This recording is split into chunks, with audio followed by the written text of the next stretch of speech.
Ki khubor ka Batesi TV. Ka umdi basnyambak penjasliang. Rupa Premium Meghalaya.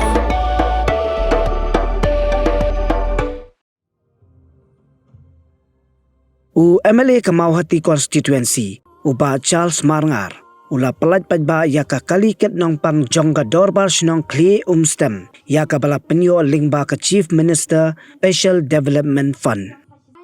La Paidbah ya ka nika kali ha ka ni Shnong ha ringkat ka jiadon lang ka Anju ar Marang ka badai ka District Medical and Health Officer Jong ka Riboy. Art lang Doctor in charge Jong ka Maulasnai CHC bat kiwepat. Uba Charles ula ajingero yo menteri rangba ka jala u Konrad ki sangma. Ubala shimkhia ban penyo ya ka ei ka baki Paidbah ki angnot khnang bakani ka ambulance kan ajing syakri ya ki pad nong Shnong.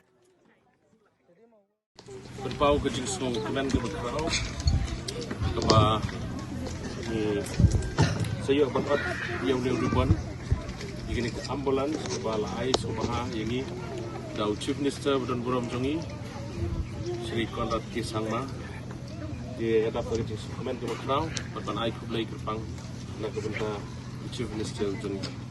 I would like to say thank you to Honorable Chief Minister for giving us this ambulance, for providing us this ambulance.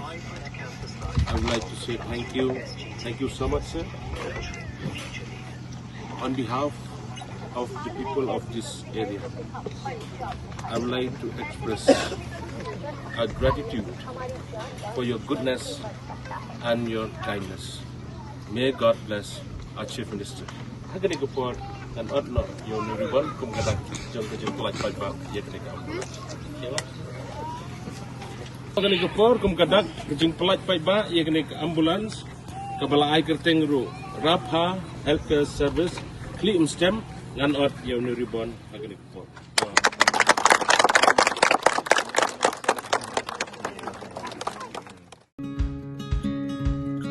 Wat penleno yakni ka kabu ki sopti etho ki babha bat shongdor nadu 100,000 hadu 100,000 tingka menta phila banyo hagador lai 100,000 tingka ya ki sopti etho ba shongdor hinyo 100,000 seneng pinyo tang san 100,000 tingka amtang kata ka wei ka sopti ka de ka wei ka design tang na ka benta jongpi wan jit nok loi na maulai moro bat na mot pran pho no menta hau khandai saw lai 100,000 pra hinyo lai pra